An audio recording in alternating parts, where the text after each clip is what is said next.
Hey everyone, Barry's here.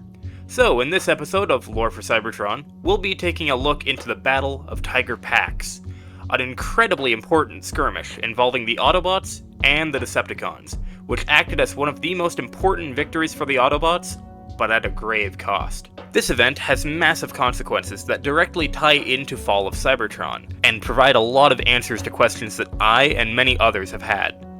Most significantly, what happened to Bumblebee's voice. Shortly after the War for Cybertron game concluded, Optimus Prime would seek counsel with his archivist mentor, Alpha Trion.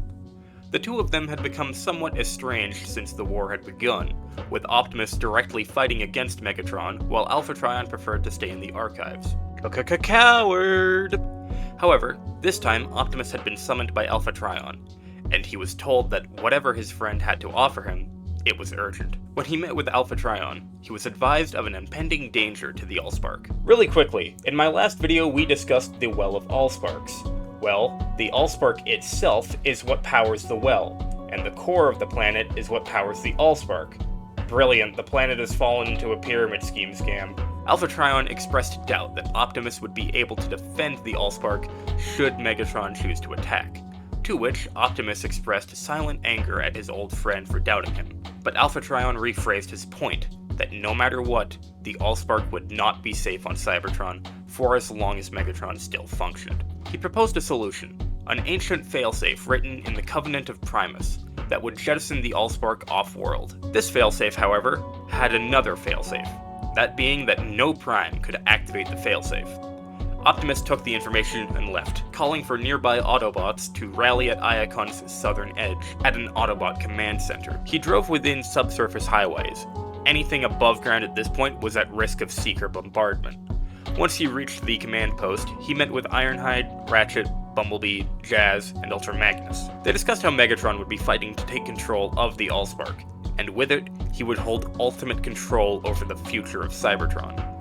Optimus decided that this could not be allowed, and he created a plan to send the Allspark safely off the planet and out of Megatron's reach. The plan was relatively simple. They would travel from Iacon to Callus, at which point they would link up with Jetfire, who would report on his scouting operation into Tiger Pax in the Well of Allsparks. The Autobots had safely held Tiger Pax for a while. Any threat of a Decepticon assault was minimal, but caution was an utmost priority when it came to such an important mission. Once Jetfire confirmed the route was safe, they would continue onward to Tiger Pax, and eventually the Well of Allsparks, where they would then activate this failsafe and shoot the Allspark into space. It seemed like it would be a relatively low-risk operation at first. Little did they know what would await them. Optimus led his Autobot strike team, while Ultra Magnus led the Wreckers, as they transformed and rolled out to travel to Callus. Once they arrived at the border, they saw Jetfire speeding towards them, flying low as if to avoid detection. Upon Jetfire meeting with them, he informed the Autobots of the Decepticons' arrival within Tiger Pax. Already something was off. Tiger Pax was a very comfortable Autobot refuge at this point in the war, so hearing that the Decepticons were not only in Tiger Pax, but had also somehow completely destroyed it, and taken it over, without Autobot High Command knowing, was a disturbing revelation. Optimus changed the plan. Jetfire would soar high above and draw fire from the Seekers, while Ultra Magnus and the Wreckers would engage Megatron's army.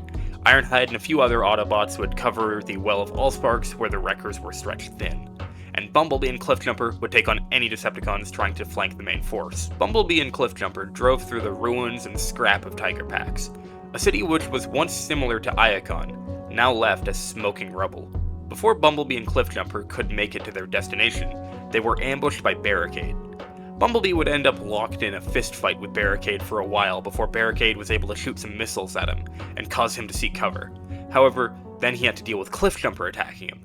Cliffjumper was also locked in a brawl with Barricade. Yeah, by the way, I have no idea why they don't use the guns that are literally built into their arms. When Bumblebee sucker punched Barricade, causing him to stumble towards Cliffjumper. Quickly, Cliffjumper grabbed hold of Barricade's arms and held him still, while Bumblebee leveled an orbital pistol at Barricade's chin, and fired a blast straight through his head. Jesus, guys, that wasn't even fair. You guys just gang stomped him. That was just mean. Why did you guys do that? Ironhide stood guard at the entrance to the well, blasting any and all Decepticons who dared to attempt an entry, while Bumblebee and Cliffjumper flanked the Decepticon soldiers and ambushed them, causing the assault force to scatter and reorganize to defend from multiple points of attack. Meanwhile, the Wreckers were facing an overwhelming amount of Decepticons, with Ultra Magnus calling for Ironhide to circle around the well and help them. Ironhide ignored the leader of the Wreckers, fearing Megatron would take advantage of the lacking defenses at his post. Ultra Magnus and the Wreckers were currently engaged with the brunt of Megatron's army. They faced an army of blades and blasts, the gunfire so loud it made communication almost impossible. Ultra Magnus spotted Megatron on the battlefield, and decided to charge the Gladiator King, hopefully to finally put an end to the war as he knew it. He charged towards Megatron, intent on pounding the Decepticon tyrant into a metal cube, but before he could, Megatron raised his cannon and fired at Magnus. Ultra Magnus went down. All of his sensors overloaded, his optics glitched. Luckily, before Megatron could finish him off, Rodimus and Springer came to the rescue, double-teaming Megatron long enough for Magnus to retreat. Unfortunately, the two of them were unable to damage Megatron much. Far above, Jetfire dodged and rolled to avoid the gunfire from Starscream, Thundercracker, and Skywarp. He planned on leading them into the Wreckers' line of fire, seeing as how he was unable to take on all three of them by himself. Within the Well of Allsparks, Optimus took Jazz and RC to the Allspark, finding themselves at the portal to the chamber in which it was held. No bot could enter. They'd be instantly atomized, and primes were forbidden from entering or activating the failsafe. When RC asked for the failsafe password, Optimus ensured that she had no doubts on what she was doing.